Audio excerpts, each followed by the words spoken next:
Olá pessoal, sejam muito bem-vindos ao nosso quinto episódio da nossa série de vídeos sobre tuberculose pleural e hoje a gente vai conversar um pouquinho sobre efeitos colaterais do tratamento medicamentoso da tuberculose. É raro, mas acontece sempre. Então, se você quer saber mais sobre esses efeitos, vem comigo. Se você não me conhece, eu sou a enfermeira Adriana Monteiro, tive uma tuberculose pleural em 2015 e nesse canal a gente compartilha informações e dicas para quem está passando por esse momento. Eu espero que a minha história possa te ajudar de alguma forma e se você se sentir confortável, compartilhe a tua história aqui embaixo para que outras pessoas também vejam e também se inspirem com você. Bom, gente, hoje a gente vai falar sobre os desafios que é começar esse tratamento da tuberculose. Então, vamos lá. Então, na primeira fase, a gente falou no vídeo passado que a gente vai tomar 4 comprimidos que tem 4 componentes químicos ali, né? 4 fármacos diferentes dentro do mesmo comprimido. O problema é, esse comprimido, ele é enorme. Sinceramente, ele é muito grande. A gente está acostumado aí que antibiótico costuma ter um comprimido um pouquinho maior mesmo, né? Mas esse é maior. E são 4, né? E o bichinho, ele é avermelhado, né? E aí, quando você toma, tem todo um jeito de tomar. Você tem que tomar de manhã, em jejum, e esperar 2 horas para poder tomar o seu café da manhã. E tem que ser com água para tomar. E aí, o que que acontece? Quando você começa a tomar, você já começa a perceber que aquilo cai no estômago feito uma bomba, tá? Então, muitas pessoas acabam não tendo tanta intolerância a esse medicamento logo no começo. Algumas pessoas têm, como eu, por exemplo, porque aí o que que acontecia? Eu tomava ele em jejum da forma como foi recomendado pelo médico certinho. Enquanto eu estava internado, eu estava fazendo dessa forma. Só que o que acontecia? Em seguida, tipo, tava 15, 20 minutos, eu já começava a vomitar e não parava mais. E aí eu passava quase o dia inteiro sem comer quase nada. E isso é péssimo para quem tá se recuperando de uma infecção, né? E aí quando eu vim para casa, que eu passei a fazer o acompanhamento na UBS, aí o médico me recomendou fazer de uma forma diferente. O que ele me recomendou? Dri, você vai chegar, vai para tomar o seu café da manhã e você já vai estar com o comprimido na sua frente. Você vai tomar o comprimido e imediatamente você já vai tomar o seu café da manhã, tá? E dessa forma funcionou. O que que acontecia nos primeiros dias? Eu tomava o café da manhã, me dava uma náusea, mas daqui a pouco passava e o resto do dia ficava um pouco melhor. Essa náusea, ela me acompanhou por uns 15, acho que até uns 30 dias do começo do tratamento, eu ainda tive bastante náusea. Só que depois ela foi diminuindo. E na segunda fase, foi bem mais tranquilo com relação às náuseas, tá? E aí a alimentação, gente, ela pesa muito nesse sentido. O que acontecia? Nessa época, já falei pra vocês que eu tinha uma rotina horrível e a minha alimentação era igualmente horrível, tá? Eu era viciada em bolacha, então tomava muito café com leite e bolacha, café com leite e bolacha. Quando eu mudava a minha alimentação, era Nescau e bolacha, Nescau e bolacha. Não comia verdura, não era uma pessoa de comer frutas, então assim, a minha alimentação era terrível, adorava aquele lanche maravilhoso, né? Vocês já sabem até qual é, que não preciso nem citar o nome. E aí, enfim, era pizza, era o que dava para comer no caminho, porque tava sempre correndo de um serviço pro outro, de um plantão pro outro, e aquela correria toda. Então eu comia o que estivesse mais prático e rápido ali na minha frente. Tanto foi que, nessa época, eu tava 20 quilos acima do meu peso, quando eu peguei TB. 20 quilos acima do meu peso. E esses 20 quilos eu adquiri durante meu período de faculdade, com a minha alimentação péssima. E aí isso afetava também, porque aí o meu estômago já não tava lá essas coisas, eu já tinha uma gastrite. Então, quando eu comecei a fazer o tratamento da TB, foi uma bomba num estômago que já tava bem complicado, tá? Então, uma coisa que é importante você saber. Nesse período, o que eu fiz? Eu tive uma mudança de alimentação com o apoio, o incentivo da minha mãe, que ela incentiva assim de uma forma brilhante, né, gente? Enfim. Aí, o que acontecia? Ela fazia comidas mais saudáveis e eu tava em casa, eu tava comendo só a comida dela. Então, eu não saía para uma lanchonete, eu não saía para comer em lugar nenhum, para um restaurante. Então, eu comia só a comida da minha mãe. E comida de mãe, gente, além do amor de mãe, né, que cuida ali, a comida da minha mãe ela é toda saudável, ela fazia salada, e aí eu comia pouco, e ela naquela preocupação, me ajudando ali na minha recuperação, então ela fazia tudo que ela sabia que eu ia gostar de comer. e eram todas coisas saudáveis. Então eu passei a melhorar a minha alimentação e conforme eu melhorei a minha alimentação, melhorou também a minha intolerância ao medicamento da tuberculose. Então fica uma dica. Talvez você não tenha alguém aí, uma rede de apoio, uma pessoa que possa cozinhar para você, que possa te ajudar nesse sentido, né? Mas talvez seja um momento para você rever algumas questões na sua vida mesmo, né? Como, por exemplo, poxa, Adri, eu como sempre tão errado, tá? Mas eu não sei cozinhar. Mas, gente, hoje em dia, naquela época eu não estava pronta para isso e eu também tinha minha mãe para fazer para mim. Mas com o passar dos anos, a vida foi mudando e as coisas foram acontecendo, tal. A gente aprende. E não é tão difícil quanto a gente acha que é. Às vezes a limitação tá na nossa cabeça, porque aí a gente fica com aquele receio. Ah, eu não quero tentar cozinhar porque eu acho que vai dar errado e eu vou perder os ingredientes. Ah, eu não quero tentar cozinhar porque vai ficar ruim, porque eu não vou dar conta de fazer isso. Eu nunca dei, nunca consegui, então eu não vou conseguir. E às vezes a gente começa a colocar obstáculos que na verdade só existem na nossa cabeça.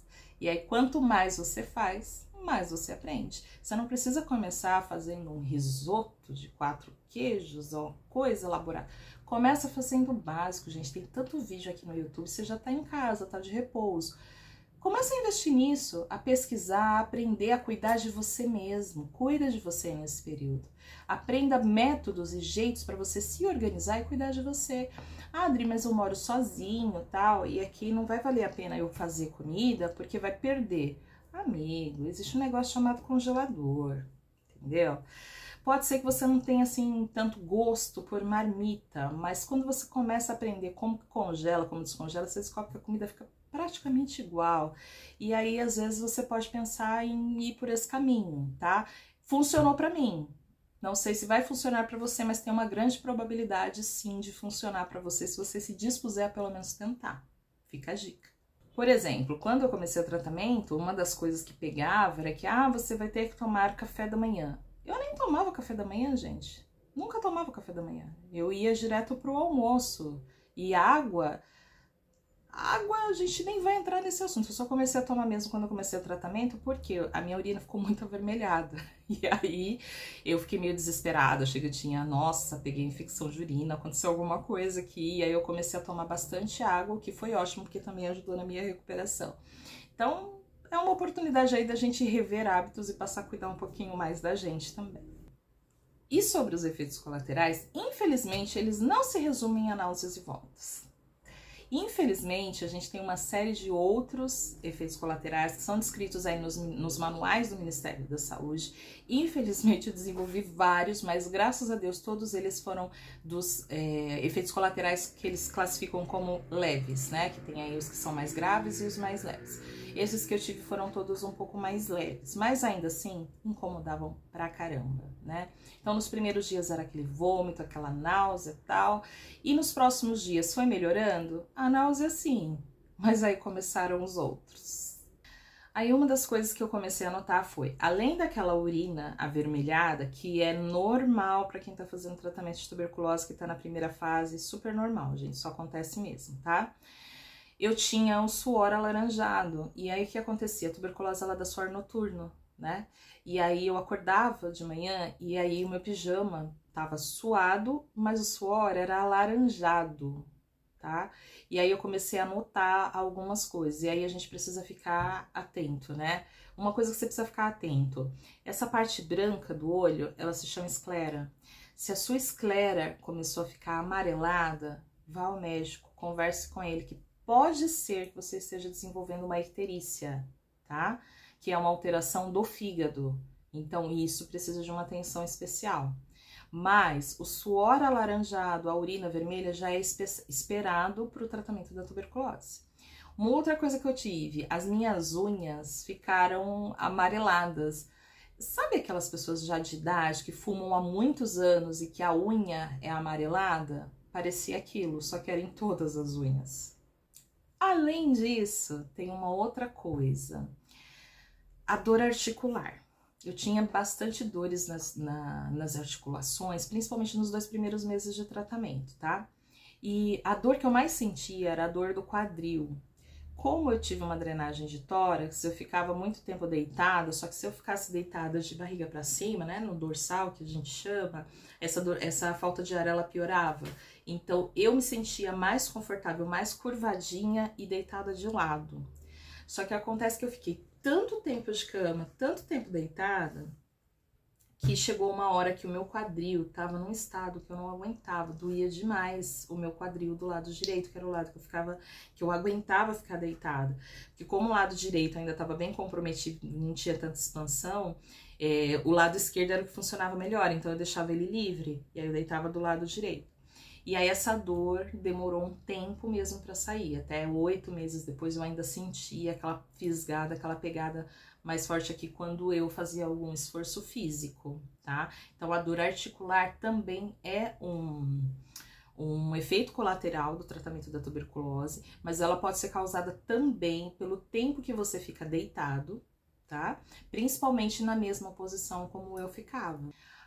Aí não bastasse tudo isso, porque até aqui tá bem tranquila a vida, né? Não bastasse tudo isso, eu tive problema de prurido, que é uma coceira no corpo. Coçava o corpo inteiro. E aí o que eu comecei a notar? Eu sempre amei banho quente pelando. Sempre gostei. E aí o que acontecia? Eu tomava banho quente pelando, não tomava água e além de tudo não passava hidratante no corpo, que era uma coisa que eu não curtia.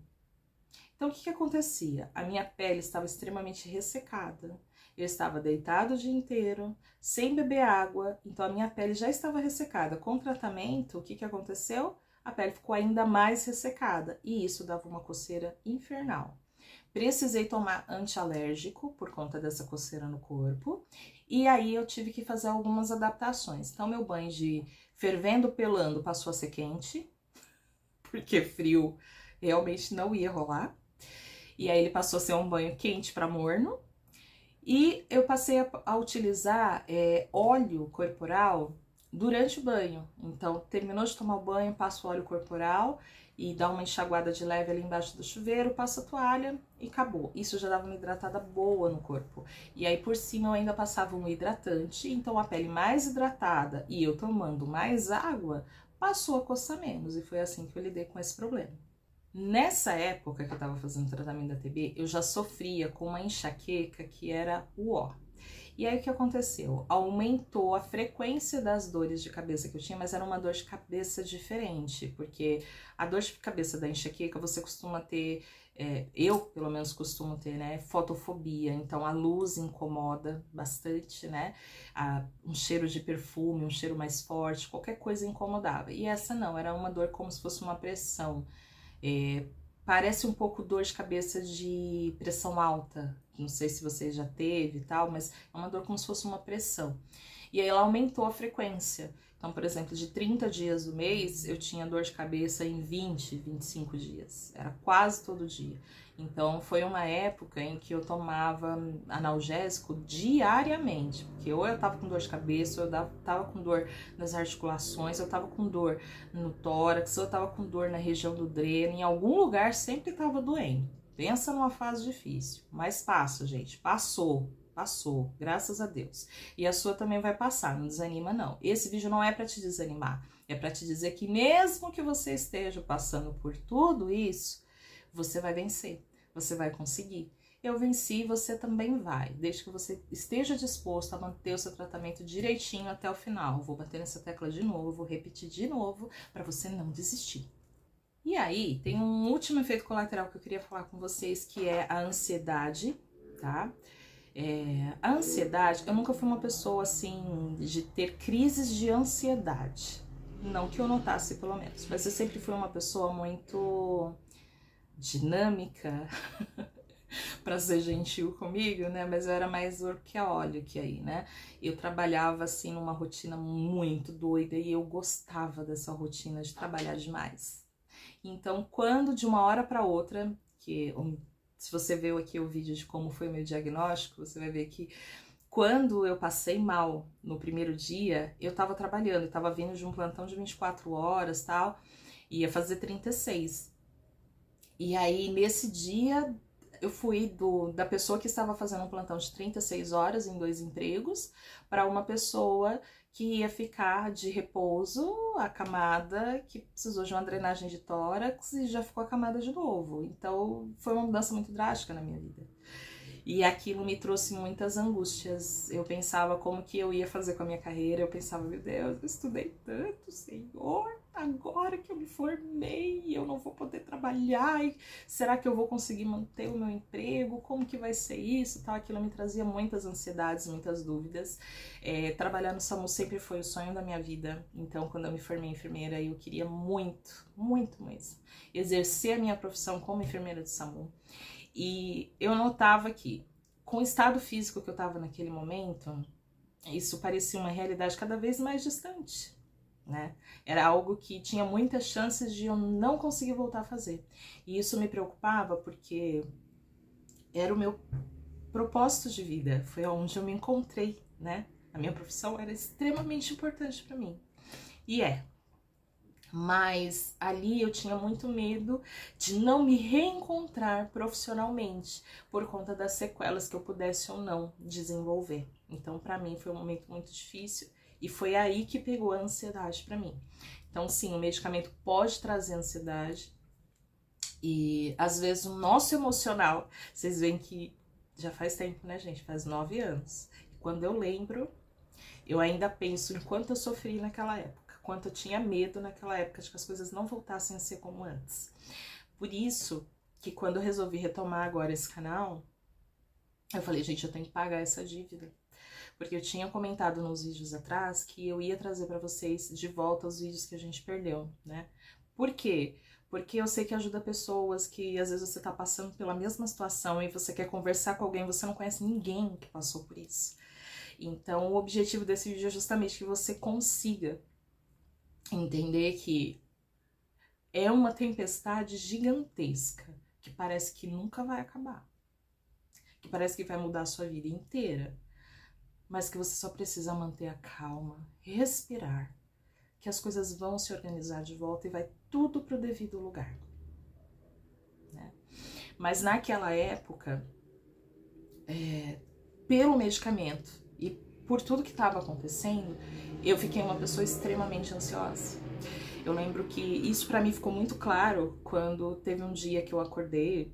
Eu não lembro quantos dias eu tinha de tratamento, mas eu lembro que era pouco, porque eu precisava ir a um dos meus empregos entregar a carta do médico informando que eu estava com tuberculose para informar que eu iria precisar ficar afastada. Eu fiquei afastada por 6 meses dessa primeira vez, né? E aí, eu acordei de manhã, tomei café, tomei o meu remédio e fiz a minha pastinha com os meus papéis. E falei pra minha mãe, mãe, estou indo ali no emprego, tal, vou levar aqui os documentos lá pro médico lá do trabalho, tal, e que não sei o que. Ela olhou pra mim e falou, mas você vai com quem?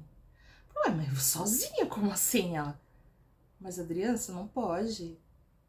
Adriana, olha o seu estado. Você tá extremamente debilitada. Você tá com tontura. Você tá vomitando o tempo inteiro. E você vai pegar o carro, pegar uma rodovia para ir lá no serviço levar papel? De forma alguma, você não vai. Gente, eu tive uma crise de choro. Eu dei um piti com a minha mãe. Falei para ela que ela estava me chamando de inválida. Como assim eu não podia ir? Eu sempre fui tão independente. Por que que agora eu não posso? Porque naquele momento, a gente estava muito no comecinho. Eu ainda não tinha entendido, e eu demorei um bom tempo para entender, que o meu corpo ia precisar de tempo e de cuidado para voltar a ser como era. Com o tempo, eu descobri que não era nem voltar a ser como era se tornar melhor do que era. Porque hoje, a minha saúde, ela é muito melhor do que era antes da TB. É totalmente diferente. Porque hoje eu cuido de mim, eu cuido da minha saúde. Eu me olho em primeiro lugar. Meu trabalho é importante para mim demais da conta. Continua sendo muito importante para mim. Só que hoje eu consigo priorizar as coisas de uma forma que as coisas estão na ordem correta em que elas devem ser. Então hoje eu tenho muito mais cuidado pela minha família, eu tenho muito mais cuidado por mim mesma. Então o trabalho não ocupa 100% da minha vida. né? Ele ocupa o espaço que ele tem que ocupar. E isso para mim foi uma mudança radical. Por isso que eu continuo dizendo, Deus faz tudo perfeito. Então, se você está passando por isso, saiba que muito provavelmente através dessa dor que você está passando agora, que você não está entendendo nada, é que coisas maravilhosas vão acontecer na sua vida e aí vai corrigir a tua rota para te levar para onde você realmente deve estar. E se você gostou desse vídeo, curte, já se inscreve aqui no canal, que o mês de maio não acabou, a gente ainda tem assunto para falar de TB. E se você se sentir à vontade de compartilhar a sua história, conta aqui embaixo pra gente. E eu espero vocês no nosso próximo vídeo. Até o próximo!